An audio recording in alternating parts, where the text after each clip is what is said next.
10 محرم کو جب تمام اصحاب حسین اور تمام آل رسول نے اپنا نذرانہ اللہ کی بارگاہ میں پیش کر دیا، امام عالی مقام میدان کارزار میں آئے.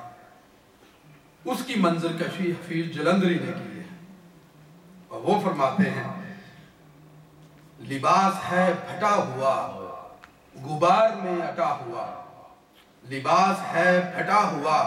غبار میں اٹا ہوا، تمام جسم نازنی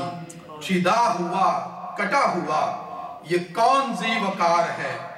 بلا کا شاہ سوار ہے کہ ہے ہزاروں قاتلوں کے سامنے ڈٹا ہوا، یہ بال یقین حسین ہے نبی کا نور عین ہے، یہ بال یقین حسین ہے نبی کا نور عین ہے. یہ کون حق پرست ہے میں رضائے مست ہے، یہ کون حق پرست ہے میں رضائے مست ہے کہ جس کے سامنے کوئی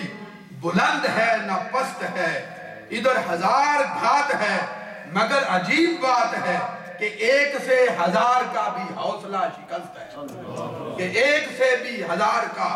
حوصلہ شکست ہے، یہ بال یقین حسین ہے نبی کا نور عین ہے. پھر فرماتے ہیں یہ جس کی ایک ضرب سے کمال فن حرب سے، یہ جس کی ایک ضرب سے کمال فن حرب سے کئی شکی گرے ہوئے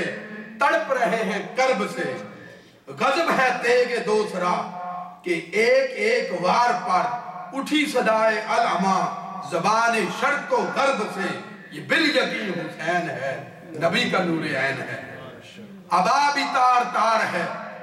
تو جسم بھی فگار ہے، عبا بھی تار تار ہے تو جسم بھی فگار ہے، زمین بھی تپی ہوئی فلک بھی شعلہ بار ہے. وہ صحرا کی ریت دیکھیے جب پوری آب و تاب سے سورج جو ہے وہ چمک رہا ہوگا اور نیچے ریت جو ہے وہ آگ کی طرح جو ہے وہ گرم ہوگی، اس کی طرف اشارہ ہے. زمین بھی تپی ہوئی فلک بھی شعلہ بار ہے مگر یہ مرد تیغ زن یہ صف شکن فلک فگن، کمال صبر و تہمدہی سے محو کارزار ہے، یہ بال یقین حسین ہے نبی کا نور عین ہے. دلاوری میں فرد ہے بڑا ہی شیر مرد ہے، دلاوری میں فرد ہے بڑا ہی شیر مرد ہے کہ جس کے دبدبے سے رنگ دشمنوں کا زرد ہے،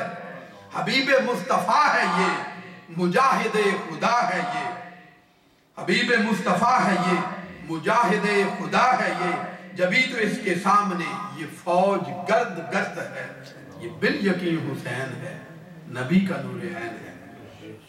اور آخری شعر ادھر سپاہ شام ہے ہزار انتظام ہے، ادھر سپاہ شام ہے ہزار انتظام ہے، مگر عجیب شان ہے غضب کی آن بان ہے کہ جس طرف اٹھی ہے تیغ بس خدا کا نام ہے، کہ جس طرف اٹھی ہے تیغ بس خدا کا نام ہے، یہ بال یقین حسین ہے نبی کا نور عین ہے. اس نبی کے نور عین کی بارگاہ میں ہدیہ عقیدت پیش کرنے کے لیے تشریف لاتے ہیں محترم منیر احمد چشتی صاحب. محترم منیر چشتی صاحب درود پاک پڑھیں. اللہم صلی علی